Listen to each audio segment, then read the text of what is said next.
Voilà une piste qui s'ouvre à nous, dont personne ne parle jamais, ce qui me surprend beaucoup, mais pourtant qui est là, présente, et qui pourrait être un relais si vraiment le capitalisme devait tomber en capilotade. Et quand on dit solidarité et qu'on avance une valeur majeure, parce que cette valeur, elle est dans la nature ne croyait pas que c'est la loi de la jungle. C'est aussi la loi de la jungle. Mangez-vous les uns les autres, mais c'est aussi aidez-vous les uns les autres.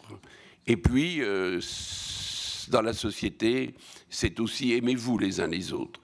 Donc changeons de modèle. Et si la crise actuelle nous offre l'opportunité de changer de modèle, il est bien temps, vraiment, de changer de modèle. Alors quand on dit solidarité, on dit partage. Et là, nous découvrons stupéfaits la manière dont le monde de l'argent a utilisé l'argent. Je disais à quelqu'un qui est responsable des médias à haut niveau, j'ai dit, écoutez, faites attention. Arrêtez de montrer tous les soirs les revenus de gens qui, parce qu'ils sont traders ou parce qu'ils sont patrons d'une grande entreprise, encaissent chaque année des millions d'euros chaque année. C'est profondément choquant. Mais comment donc a-t-on pu tolérer tout ça ? Est-ce qu'on ne le savait pas ? Si on le savait, pourquoi n'a-t-on rien fait ? Parce qu'on disait le libéralisme, il n'y a pas de limite, c'est la liberté. Mais la liberté aussi a des limites et nous devons aller vers un monde de partage. Et ceci, c'est le volet social du développement durable. On a évoqué le volet économique qui déboucherait sur des emplois. Voilà maintenant qu'apparaît le volet social. Il faudra aller vers plus d'équité. La charte de l'ONU du développement durable dit à son article 3, les ressources de la planète doivent être équitablement réparties entre tous ses habitants. C'est complètement raté et il n'y a pas de répartition équitable. Alors je ne parle pas de l'égalité, qui est une grande idée, mais on n'y arrivera jamais. Mais un peu d'équité. Comment se fait-il que telle multinationale américaine paye son patron 1447 fois plus que le plus humble de ses employés? C'est inimaginable. C'est inimaginable. M. Rockefeller, qui n'était pas un homme de gauche, se posait des questions parce qu'il gagnait 40 fois plus. Et ça lui pose un problème moral. Mais on a battu tous les records dans ce domaine. Et je pense que nous sommes maintenant appelés à la modération. Et la crise qui a lieu en ce moment, c'est un appel à plus de justice et à plus de modération. Il y a encore une autre valeur très importante portée par le développement durable qui est contenue dans le riche concept de biodiversité, concept très à la mode, assez complexe, beaucoup plus compliqué que le concept de développement durable que tout le monde comprend puisqu'il tient en une seule phrase, enfin, disons pour aller vite, que la biodiversité c'est la multiplicité des espèces vivantes. C'est le fait que quand je vous regarde, je ne vois pas deux têtes identiques. Chacun est différent. Il y a 1 800 000 espèces vivantes. Il y en a beaucoup d'autres encore qu'on ne connaît pas et qu'on a à découvrir. Il y a encore beaucoup de travail pour les naturalistes. Alors, la nature est donc diverse. La société aussi. C'est l'ethnodiversité, la différence des langues, des cultures, des traditions, des religions. Et là, je vais, si vous le permettez, en un court instant, me référer à mon enfance, quand j'étais petit louveteau. Nous habitions encore à l'époque en Lorraine, c'était avant la guerre.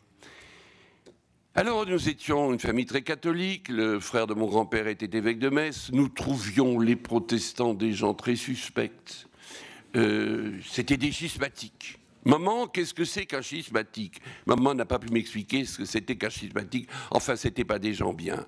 Nous trouvions les Allemands des gens abominables à l'époque. Nous étions des Lorrains. Nous étions plus français que tous les Français. Et puis, dans les jungles profondes, il y avait des sauvages. Alors, les sauvages, c'était terrible. C'était des sous-hommes.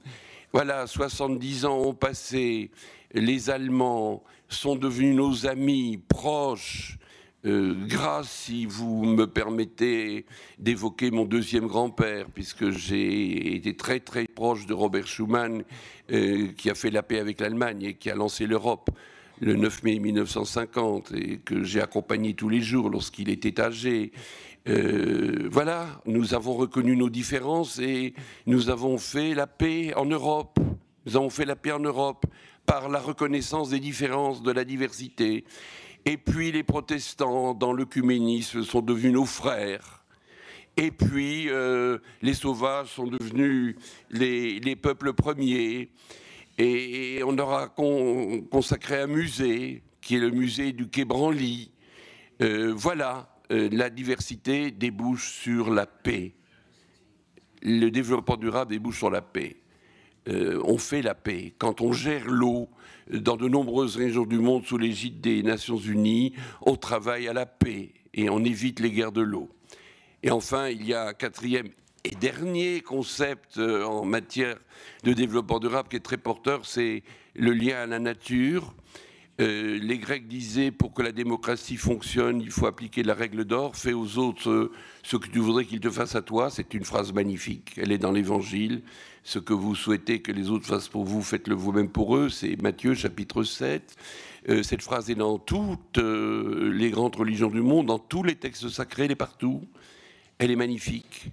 Elle est magnifique. Il faut l'apprendre aux enfants. Il faut la mettre dans les cours d'instruction civique et morale. Et les autres... Mais les autres, c'est aussi les animaux, les végétaux, tous les êtres vivants avec qui nous devons renouer une alliance, parce que, chers amis, et là maintenant, en terminant, je m'adresse à vous, les jeunes sont extrêmement éloignés de la nature, malgré tous les efforts que l'on peut faire en sens contraire. Pourquoi sont-ils éloignés de la nature? Parce qu'ils sont encastrés dans la technologie. Ils passent des heures entières sur leur console. Mais vous le savez bien, vous êtes des parents. Et vous êtes ceux, j'allais dire les seuls, qui les rapprochaient de la nature pour de bon, pas seulement par le discours ou par la conviction, mais pour de bon. C'est pourquoi je pense que votre mission est absolument indispensable. Et combien je souhaiterais que tout le monde soit scout. Voilà, je souhaiterais que tous les gosses soient scouts, comme je l'ai été moi-même, parce que je sais ce que cela m'a apporté. La rupture entre l'homme et la nature est une rupture dramatique. Je ne sais pas si les ados regardent le ciel comme je le fais moi-même quand je rentre le soir tard chez moi. Je rentre tous les soirs tard chez moi, je regarde les étoiles. Apprenez aux gosses à regarder les étoiles et apprenez-leur à ne pas idolâtrer les engins. Les engins, c'est fait pour rendre service. Il y a un bon usage des technologies. Apprenez-leur le bon usage des technologies et non pas l'addiction, parce qu'ils sont, hélas, beaucoup et très souvent dans l'addiction. Et puis apprenez-leur aussi cette phrase magnifique de Ian Macmillan, qui était un ornithologue du début du 19e siècle et qui voyait les blancs foncer à l'ouest aux États-Unis, ils tiraient sur tout ce qui bouge, ils tiraient sur les Indiens. Ils tiraient sur les bisons, ce qui horrifiait les Indiens, parce que les Indiens consomment avec modération et sobriété. C'était les pères de l'écologie, les Indiens, bien sûr. Ils tiraient sur les gros oiseaux, les condors. Et ce monsieur aimait les oiseaux. Et il a dit ceci, il faut sauver les condors. C'est pas tellement qu'on a besoin des condors, c'est qu'on a besoin de les sauver, parce que pour les sauver, il faut développer des qualités de sensibilité humaine dont nous avons besoin pour nous sauver nous-mêmes. Et vous voyez, ainsi, nous sommes entrés, en terminant, dans la vaste et puissante sphère de la spiritualité dont j'ai parlé à cette tribune il y a 2 mois. Oui, nous avons besoin de spiritualité, d'une spiritualité qui soit à la rencontre de tout ce que les grandes sagesses de l'humanité nous ont appris sur le lien étroit entre l'homme et la nature. Lorsqu'il est brisé ce lien, c'est l'homme qui est brisé le premier. C'est pourquoi nous avons peur aujourd'hui et du réchauffement climatique et de l'empoisonnement de la terre par les pollutions, etc. Mais c'est nous qui avons fait tout ça. Donc il faut renouer. Et renouer, c'est faire alliance.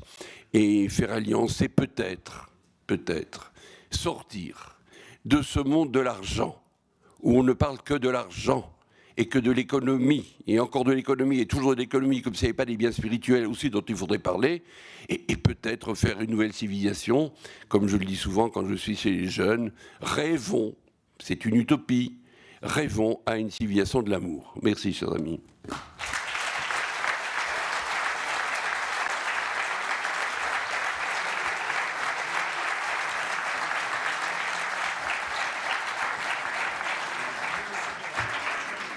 Merci Jean-Marie Pep. Vous voyez que le développement durable, c'est pas que de la technique, c'est pas que de la mode, c'est aussi des valeurs profondes.